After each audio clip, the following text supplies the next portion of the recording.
But yeah, no, he's obviously going to be okay. Yeah, But yeah, I just hope these players stay at Palace. Now they've got a chance to show their talents across Europe, yeah, and it's great for the fans to know that. We'll see some good clubs come to the Palace as well.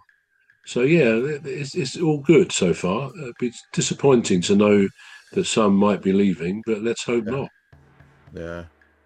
Now, if you was to buy players, what what position would you be looking to reinforce? Right, yeah, I think we have good midfield players such as Oh, Walton, particularly. Hughes has had a very good season when he's played. He's played a lot. Kamada's come on strongly. Um, he was playing on Saturday as well in the final. Um, I still think we could use a creative midfield player, not least to give competition to the others. And again, it depends to a large extent. If we are to lose someone like Eze, and some big club could come in for him, then we'd obviously want to try and replace him. I certainly wouldn't want to lose Mateta. He's a sort of an old-fashioned centre forward with yes. with great ability in his feet. Sometimes a big centre forward is a bit of a bludgeoner, and they're just like a battering ram. But he's not really like that. He's got a lot of subtle skill, the way he turns, Yes. and very good footballer. So I really wouldn't want to lose him. But at the Yeah. moment, there's no suggestion really that anybody is going. So if we're able to keep them, then I think just a couple of players to keep the competition level up, to make sure the bench is a strong bench. Strength in depth, I think, is the expression. Mm. So yeah, I think Palace could perhaps try and step up to the next level next year, and think about positions eight, nine, 10. I mean, we should finish 10th this time. So that's not bad. But to go a bit Yeah. better would be good, obviously. Yeah. So, in other words, if he isn't broke, don't fix it. Yeah. Or just, in Yeah. other words, add to it, really. Yeah. Yeah. And Glasner, I mean, he's got a contract till I think mid after next season, which doesn't seem that long to me. I'm hoping they will sign him up for 2 or 3 more years because he is excellent. I mean, his tactics, the way he's brought the team together. But one of the things I like about his tactics, and I think he's quite a tough guy underneath that exterior. But one of Yeah. his things is mistakes are allowed. Players can make mistakes because some in the old days, perhaps, and even present day, some managers one mistake by a player and they ball them out in the dressing room and all sorts of things, a bit like the Ferguson era, and it did work for Ferguson, of course. I don't think it does so much nowadays. Players have got to feel like in life we all make mistakes, but you Yeah. learn from it and you get better. And I like that as part of his philosophy. But I'd like him to sign up for longer now because I think he's probably the best manager Palace have ever had. He's superb Mm. manager.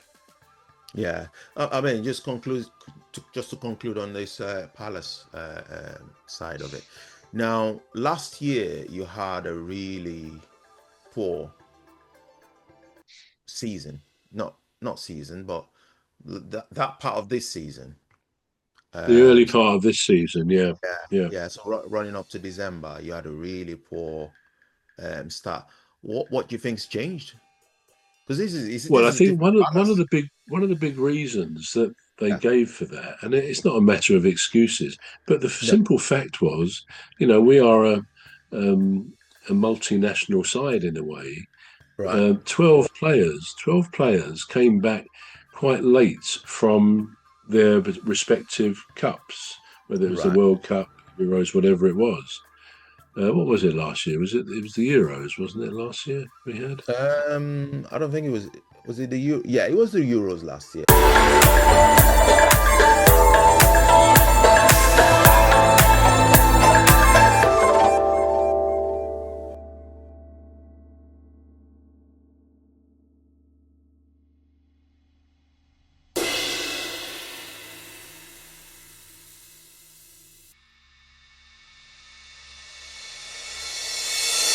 Was it the Euro? Yeah, it was the Euros last year. It was because yeah, we got to the final, didn't we? We did get to the final, but Yeah, that was before the Premier League started again. it Because the was. Euro, Yeah, that.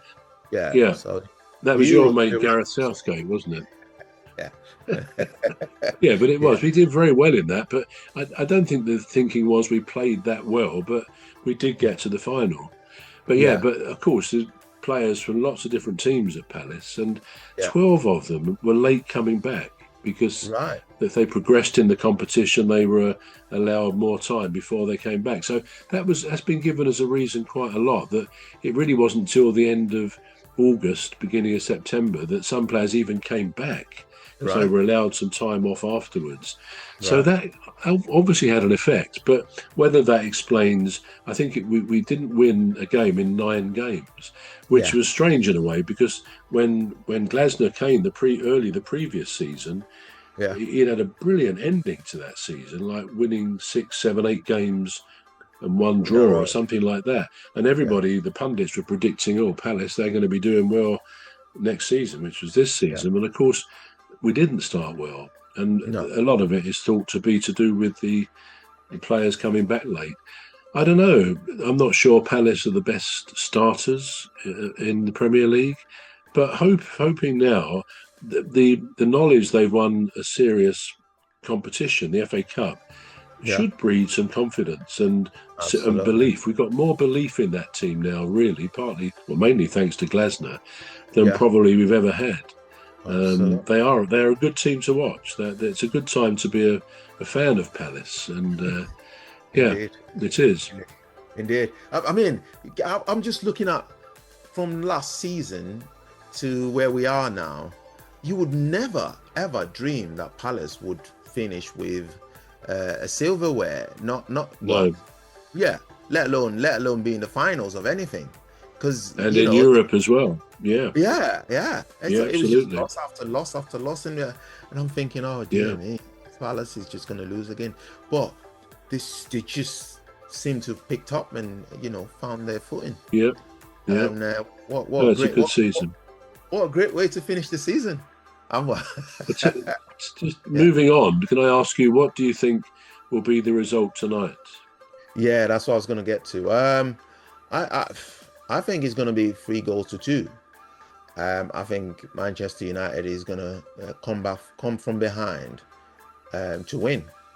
Because let's face it, they're not good starters, are they? Especially with their record in the Europa. They've always been from behind to then win it. So, but I know it's going to be a Manchester win, Manchester United win. But how they're going to do it, I think that's my prediction. What's yours? Well, I think I think I agree with that. I think the difference will be Bruno Fernandes. I think he is the difference. He's the class act, and I bet there's a whole host of other teams in the Premier League and around the world who would love to get him on their books. Everything, when I watch Manchester United, everything seems to flow from him. He's positionally he's always in the right place. He sprays the ball out well. His passing is so intelligent, and he creates so many goals. And of course, he scores goals from free kicks as well. So I think he's one of the few players I would call, for any club, a superstar. I think he's a world superstar footballer. Yeah. And I think he'll be the difference. So that will be, I mean, again, predicting a winner, Spurs can be good on the day. Although, I don't know, I feel they've been weakened in the last 3 or 4 seasons. Obviously, Harry Kane went a couple of years ago. And without him there, he was such a talisman at the front, and he played off Son, who obviously is a very good player as well. Yeah. But I think in some positions, they're not as strong as they might be. And to be honest, I feel a bit of sympathy for the manager and I can't pronounce his name, Postecoglou, something like that, Postecoglou.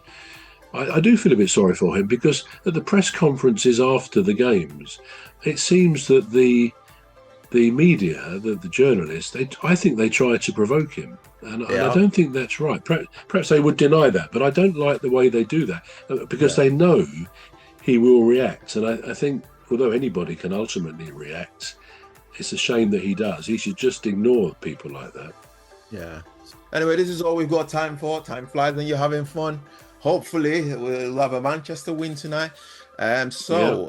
Yeah, thanks for joining us, and thank you, Tinuke. So you've been watching and listening to the Football Referee, and I am Emmy Hikins, and he calls me bruv. Calls me And I'm cuz. Crystal Palace fan Trevor Gear, and I call him Cuz. He does call me cuz, yeah. Come on, the Palace. Yeah, we've got a lovely Tinuke here. So join us again next week. Yeah. It's a goodbye from me. Bye-bye, Tinuke. Nice to see you. See you next week, I hope. Yeah. Bye-bye. Bye, everyone.